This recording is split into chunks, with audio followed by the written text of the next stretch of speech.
Digital क्रांति का जो होता है ना लाभ उठाना, मोबाइल का और जियो जो भी हमारे हम सस्ता में मिला है। सबके अलावा एक्सरसाइज बोल सकते हैं, मेरा झाड़ू पोछा का काम होता था बर्तन का, वो हम एक्सरसाइज की तरह लेते थे। हम कितना खुश हैं आज, हम सारा इतना दिन का कमाई का आज हमको सफल हुआ है कि हम कमाए। खुद डिसाइड करना होगा कि आपको अपने टाइम को कहाँ इन्वेस्ट करना है या फिर वेस्ट करना है।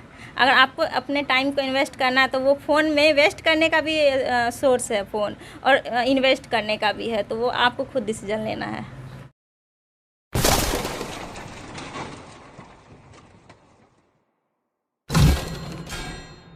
कौन कहता है कि आसमान में सुराग नहीं होता है? आसमान में भी सुराग हो सकता है, बस ज़रूरत है तबीयत से एक पत्थर उछालने की।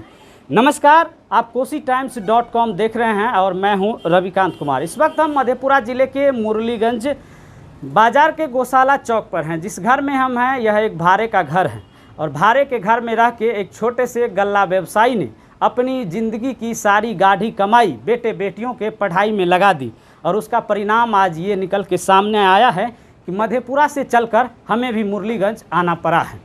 इसके लिए हम पूरे परिवार को बधाई देते हैं। और सबसे पहले हम इनके पिताजी से बात करना चाहते हैं। आपको बता दें कि ये मेरे इस साइड जो हैं ये नेहा कुमारी हैं, और ये BPSC की परीक्षा में सफलता पाई है। और ये इनका इंटरव्यू करना मेरे लिए बेहद ख़ास है, क्योंकि आज के जिस ज़माने में मोबाइल का दुरुपयोग होता है, छात्रों को मोबाइल अति आवश्यक है, लेकिन उनका कितना सदुपयोग होता है ये तो छात्र और उनके अभिभावक ही बता सकते हैं।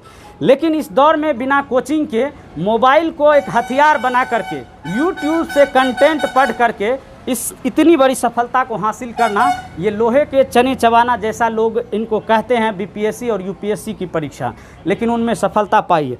सबसे पहले तो आपको बहुत बहुत बधाई और कोशी टाइम्स में आपका स्वागत है। हम ये जानना चाहेंगे कि इतनी बड़ी सफलता मिली है, कैसा फीलिंग हो रहा है, कितने खुश हैं? खुश का तो अंदाज़ा नहीं लगा सकते हैं कि कितना खुश हैं, उसका कुछ ठिकाने नहीं है कि हम कितना खुश हैं आज।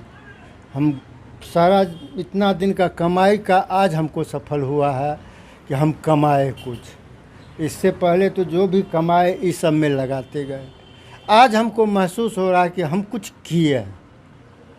इससे भी ज़्यादा क्या बता सकते हैं आपको हम। आपकी कितनी बेटे बेटियां हैं? 3 लड़की 1 लड़का है। तो किस तरह से आपने क्या लगता था कि हमारी बेटी बेटियां कुछ करेंगी या इतनी बड़ी सफलता पाएगी, कितना आप सोचते थे? कभी सोचा था क्या आपने? देखिए, हमारा घर ऐसे देहात में पड़ता है। हम आए थे 1990 में, और यहाँ पर उस टाइम में हम नौकरी किए 5 साल। इसके बाद अपना बिजनेस थोड़ा बहुत चालू किए। उसी दरमियान में शुरू से ही अपना बच्चा सबको पढ़ाना चालू किए 2001 से।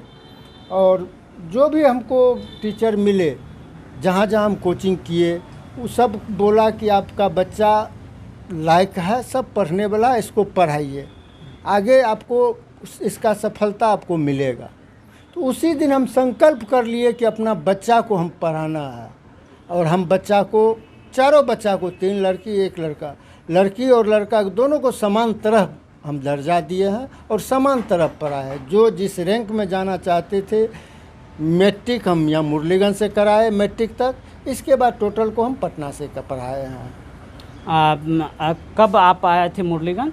1990 में। 1990 से अब तक आपने मुरलीगंज में घर नहीं बना पाया, ऐसा हमको जानकारी है। अभी तक हम 1 धूर ज़मीन भी नहीं लिए हैं, बस जो भी कमाए अपना बाल बच्चा में लगाए हैं। अब उसका सफलता अब हमको लगता है कि मिलना चालू हुआ है। चलिए फिर हम आपसे बात करेंगे। तो हाँ, पहले इनकी मम्मी से बात करते हैं। कितना खुश हैं? बेटी अब पदाधिकारी बन गई है।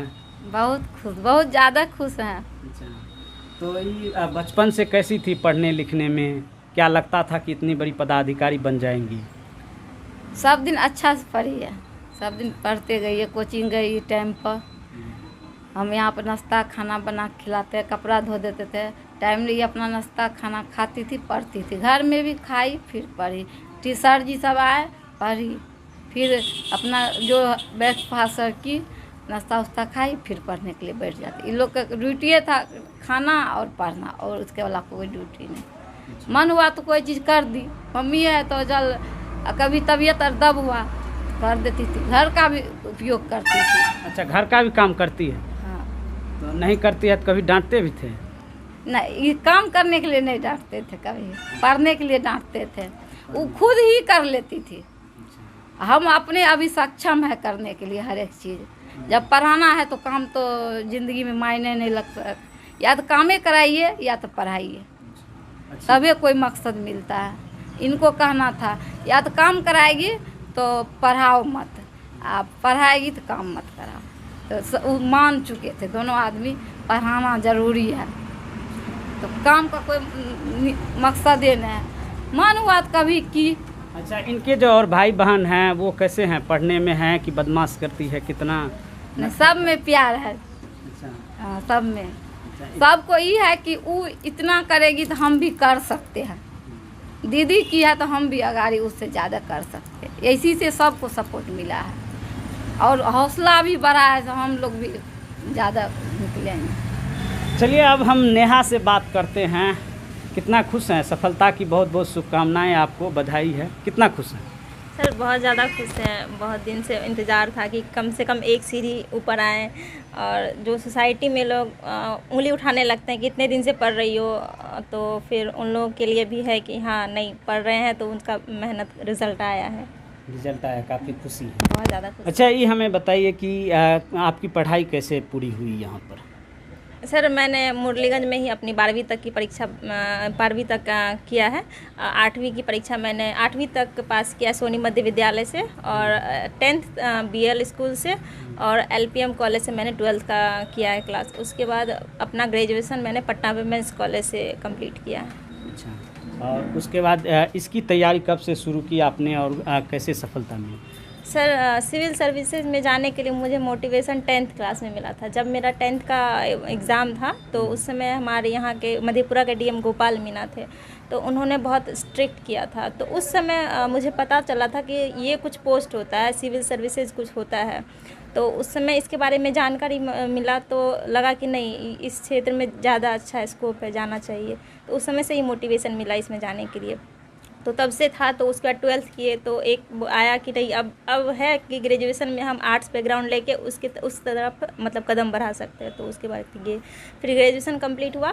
तो उस दौरान ये था कि हमारा जो डिजिटल था ना, इंडिया बहुत ज़्यादा डिजिटल हो गया था। तो और उसके बाद साथ ही एक हमारा अपॉर्चुनिटी ये था कि नेट बहुत सस्ता हो गया था, जियो आ गया था।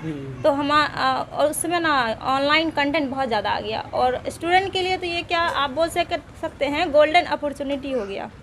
डिजिटल क्रांति जो आया भारत में, तो उसका एक तरह से बोलते हैं कि हमको सबसे ज़्यादा लाभ हुआ। एक तरह से हम अपने लेवल से बोल सकते हैं कि इसके लिए हमको कोचिंग जाने का ज़रूरत नहीं पड़ा। जितने भी मटेरियल्स थे, और साथ ही आप बोल सकते हैं ई-कॉमर्स जो भी है हमारे फ्लिपकार्ट, अमेजॉन, घर बैठे बुक्स वगैरह सारा मटेरियल मिल जाता था।